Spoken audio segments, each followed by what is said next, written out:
Hi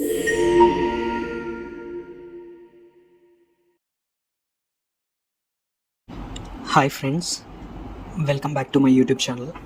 ఇది నా second video YouTube ఛానల్లో. సో నేను ఈ మధ్య యూట్యూబ్ ఛానల్ కొత్తగా స్టార్ట్ చేశాను. సో మీరు ఇంకా సబ్స్క్రైబ్ చేసుకోకపోతే ఖచ్చితంగా సబ్స్క్రైబ్ చేసుకోండి. నేను ఇంకా మంచి కంటెంట్ చేయడానికి ట్రై చేస్తున్నాను.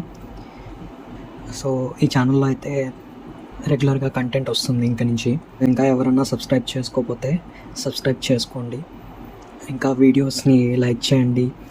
ఇంకా మీ ఫీడ్బ్యాక్ కూడా కామెంట్స్ రూపంలో ఇస్తుండండి. నేను అప్లోడ్ చేసిన ఫస్ట్ వీడియో చూశాను. నేను ఎడిట్ చేసేటప్పుడు నాకు సౌండ్ బాగానే ఉన్నట్టు అనిపించింది, కానీ అప్లోడ్ చేశాక మొబైల్లో ప్లే చేసి విన్నప్పుడు చాలా తక్కువగా ఉన్నది. నాకు ఈ వీడియో ఎడిటింగ్ అండ్ ఇలా మాట్లాడడం కొంచెం కొత్త. సో ఇప్పుడిప్పుడే నేర్చుకుంటున్నాను.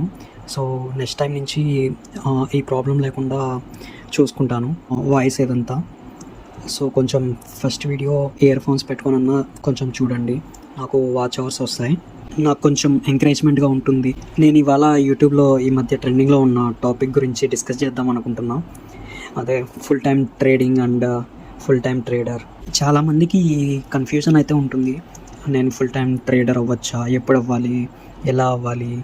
నేనైతే ఫుల్ టైం ట్రేడర్ ఇప్పుడే అవ్వాలని అనుకోవట్లేదు. నేను 5 రీజన్స్ చెప్తాను, నా పర్సనల్ రీజన్స్, నేను అనుకున్నవి. వీటిల్లో నాకు ఏ ఒక్కటి సరిగా అనిపించలేదు. సో అందుకే నేను ఇప్పుడల్లా ఫుల్ టైం ట్రేడర్ అవ్వాలనే ఆలోచన కూడా నాకు లేదు. సో మీకు ఆ 5 రీజన్స్ నేను ఎక్స్ప్లెయిన్ చేస్తాను. మీరు కూడా ఫుల్ టైం ట్రేడర్ అవ్వాలని డిసైడ్ అయ్యే ముందు ఈ 5 చెక్ పాయింట్స్ని రెట్రోస్పెక్ట్ చేసుకోండి. సో అప్పుడు మీరు కొంచెం ప్రాపర్ డెసిషన్ తీసుకోగలరు. సో మీకే తెలుస్తుంది మీరు ఫుల్ టైం ట్రేడర్ అవ్వాలా లేక ఇంకా వెయిట్ చేయాలా కొన్ని ఇయర్స్ అని. వాటిలో ఫస్ట్ అయితే ఏంటంటే my average returns per month from trading. నాకైతే నా యావరేజ్ రిటర్న్స్ పెద్దగా అనిపించట్లేదు. నాకు చాలా తక్కువ వస్తున్నాయి అని అనిపిస్తుంది. మీరు చూసుకుంటే నాకు లాస్ట్ ఇయర్లో 10 lakhsకి 2 lakhs ప్రాఫిట్ వచ్చింది. 20% on my capital. So return on investment వచ్చి 20%. 2 lakhs పర్ ఇయర్ అంటే మంత్కి ఆల్మోస్ట్ అరౌండ్ 16,000 వస్తుంది. సో 16,000 అనేది చాలా తక్కువ. నాకు జాబ్లో దీనికంటే 5 times ఎక్కువ వస్తుంది. సో నా average return per month from trading అనేది సరిగా లేదు. This is my first reason and first check point. నా second reason and second check point వచ్చి ట్రేడింగ్ స్కిల్స్ అండ్ ఎక్స్పీరియన్స్. మనం ట్రేడింగ్లో సక్సెస్ అవ్వాలంటే ఖచ్చితంగా ట్రేడింగ్ స్కిల్స్ అనేవి ఉండాలి, ట్రేడింగ్ ఎక్స్పీరియన్స్ కూడా ఉండాలి. స్టాక్ మార్కెట్లో ఒక 3 to 5 years అయినా ఎక్స్పీరియన్స్ ఉండాలి. స్టాక్ మార్కెట్ని అబ్జర్వ్ చేస్తూ వచ్చి ఉండాలి. అప్పుడే మనకు కొంచెం అన్ని ఈవెంట్స్ పైన ఐడియా వస్తుంది, ఏ ఈవెంట్కి ఎలా రియాక్ట్ అవుతుంది.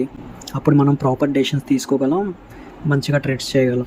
అలాగే ఈ టెక్నికల్ అనాలిసిస్, ఫండమెంటల్ అనాలిసిస్ పైన కూడా కొంచెం అవగాహన ఉండాలి. Profits and losses, balance sheets, ఇంకా క్వార్టర్లీ రిజల్ట్స్ అన్నీ అండర్స్టాండ్ చేసుకోవాలి. ఏ కంపెనీ ఎలా పర్ఫామ్ చేస్తుంది, నెక్స్ట్ క్వార్టర్లీ గైడెన్స్, ఇవన్నీ అర్థం చేసుకోగలగాలి. అప్పుడే మనం తీసుకునే ట్రేడ్స్ పైన కొంచెం కన్విక్షన్ ఉంటుంది. లేకుంటే చాలా కష్టమైపోతుంది. మనం ఈ ట్రేడ్ ఎందుకు తీసుకున్నామో కూడా అర్థం కాదు. నాకు 3 to 5 years స్టాక్ మార్కెట్ని అబ్జర్వ్ చేసిన ఎక్స్పీరియన్స్ లేదు. అలాగే ఈ ఫండమెంటల్ అనాలిసిస్, టెక్నికల్ అనాలిసిస్ కూడా మరి అంత సరిగా తెలియవు. ఇది ఒక రీజన్ నేను ఇప్పుడే ఫుల్ టైం ట్రేడర్ అవ్వకుండా ఉండడానికి. Third reason and check point వచ్చేసి నాకు క్యాపిటల్. సో నా దగ్గర ఉండే క్యాపిటల్తో నేను ఎక్కువ రిటర్న్స్ సంపాదించ మీకు నిజం చెప్పాలంటే capital is the king in stock market. So ఇది అందరికీ తెలిసిందే. సో మనం ఎంత ఎక్కువ క్యాపిటల్ పెట్టగలిగితే అంత తక్కువ రిస్క్తో మనం మనీ ఈజీగా ఎర్న్ చేయగలం స్టాక్ మార్కెట్లో. మీరు క్యాపిటల్ తక్కువ అయ్యే కొద్దీ రిస్క్ ఎక్కువ చేయాల్సి వస్తుంది. చేస్తాం కూడా, ఎందుకంటే మనకి ఆ రిటర్న్స్ తక్కువ అనిపిస్తాయి కాబట్టి మనం ఎక్కువ రిస్క్ చేస్తాం. ఎక్కువ క్వాంటిటీస్ ట్రేడ్ చేస్తాం లివరేజ్ తీసుకొని, కానీ అది చాలా రిస్కీ. అదే మన దగ్గర ఎక్కువ క్యాపిటల్ ఉంటే మనం చాలా తక్కువ రిస్క్ తీసుకొని మనం ఎక్కువ ప్రాఫిట్ సంపాదించగలం. సో అందుకని ఎంత ఎక్కువ క్యాపిటల్ ఉంటే మనకంత రిస్క్ తగ్గిపోతుంది. సో నేను అనుకోవడం ఏంటంటే, నా దగ్గర ఉండే క్యాపిటల్తో నాకు కావాల్సిన రిటర్న్స్ నేను జనరేట్ చేయలేకున్నాను. సో అందుకని నా క్యాపిటల్ ఇంక్రీజ్ చేసుకుందామని చెప్పి వెయిట్ చేస్తున్నాను.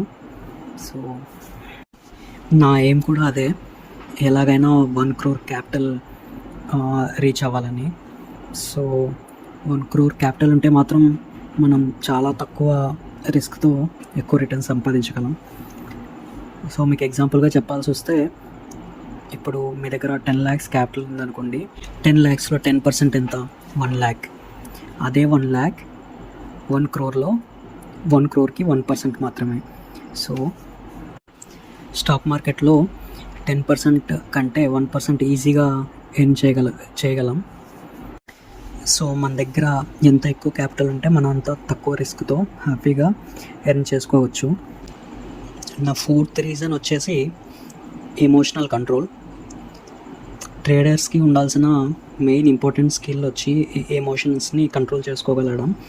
సో ప్రాఫిట్ వస్తున్నప్పుడు ఎగ్జైట్ అయిపోకుండా, లాస్ వస్తున్నప్పుడు ప్యానిక్ అయిపోకుండా ఉండగలగాలి. సో ఇలా ఎమోషన్స్ని కంట్రోల్ చేసుకోగలిగితేనే మనం మంచి ప్రాఫిట్స్ని గెయిన్ చేయగలం. ప్రజెంట్ నాకైతే అంత ఎమోషనల్ కంట్రోల్ కూడా లేదు. సో నేను కూడా అప్పుడప్పుడు ప్యానిక్ అయిపోతుంటా, ఎగ్జైట్ అయిపోతుంటాను ఈ లాసెస్ అండ్ ప్రాఫిట్స్ చూసి. ఈ చెక్ పాయింట్ కూడా నేను ఫెయిల్ అయ్యాను. సో ఇది నా 4th రీజన్. నా 5th రీజన్ ఏంటంటే market conditions and SEBI regulations. మనం కరోనా టైం నుంచి బుల్లిష్ మార్కెట్ చూస్తూ ఉన్నాం. సో బేరిష్ మార్కెట్ను మనం అసలు చూడలేదు. కొన్ని ఇయర్స్ నడుస్తాయి కొన్ని బేరిష్ మార్కెట్స్. సో అలాంటివి మనం ఎప్పుడూ ఎక్స్పీరియన్స్ చేయలేదు. సో హోప్ఫుల్లీ చేయకూడదనే అనుకుంటున్నాను. బేరిష్ మార్కెట్ వచ్చి మనం ఫుల్గా స్టాక్ మార్కెట్ పైన డిపెండ్ అయిపోయి ఉంటే అప్పుడు ప్రాఫిట్స్ ఎర్న్ చేయడం బేరిష్ మార్కెట్లో కొంచెం కష్టం అవుతుంది. అలాంటప్పుడు మీ ఫ్యామిలీ అండ్ మీ లైఫ్ స్టైల్ ఎఫెక్ట్ అవ్వకుండా ఉండాలంటే ఖచ్చితంగా మీకు ఇంకో సోర్స్ ఆఫ్ ఇన్కమ్ అనేది అవసరం అవుతుంది. కేవలం స్టాక్ మార్కెట్ ప్రాఫిట్స్ మీద ఒక్కటే మనం డిపెండ్ అవ్వలేం. అండ్ ఇంకా సెబీ రూల్స్ అండ్ రెగ్యులేషన్స్ ఎప్పటికప్పుడు మారుస్తూనే ఉంది. ఫ్యూచర్లో ఎలాంటి రూల్స్ రెగ్యులేషన్స్ తెస్తారో మనకి ఐడియా ఉండదు. సో మేబీ కొంచెం రెస్ట్రిక్ట్ చేసేస్తే మనకి ప్రాఫిట్స్ ఎక్కువ గెయిన్ చేయడం కష్టమైపోతుంది స్టాక్ మార్కెట్ నుంచి. సో నాకు ఇది కూడా ఒక రీజన్, బట్ ఇది చాలా మైనర్ రీజన్. ఈ చెక్ పాయింట్స్ అన్నీ నేను రెట్రోస్పెక్ట్ చేసుకుంటే నాకు ఒక్కటి కూడా సరిగా అనిపించలేదు. అందుకే నాకు అనిపించింది this is not the right time to become a full time trader అని. నేను ఒక 1 week జాబ్కి లీవ్ పెట్టి ఫుల్ టైం ట్రేడింగ్ చేద్దామని చెప్పి ట్రై చేసి చూశాను. 1 weekలో 2 days ప్రాఫిట్స్ వచ్చిన 2 days బాగానే ఉంది. కానీ తర్వాత 3 days రోజు లాసెస్ వచ్చాయి. లాసెస్ వచ్చినప్పుడు పిచ్చెక్కిపోతుంది అసలుకి. ఆ టైంలో ఏం చేయాలో అర్థం కాదు, చాలా కష్టం అనిపించేస్తుంది. సో అందుకని నేనైతే ఫుల్ టైం ట్రేడింగ్ రికమెండ్ చేయను ఇప్పుడే, స్టేబుల్ అయ్యేంత వరకు.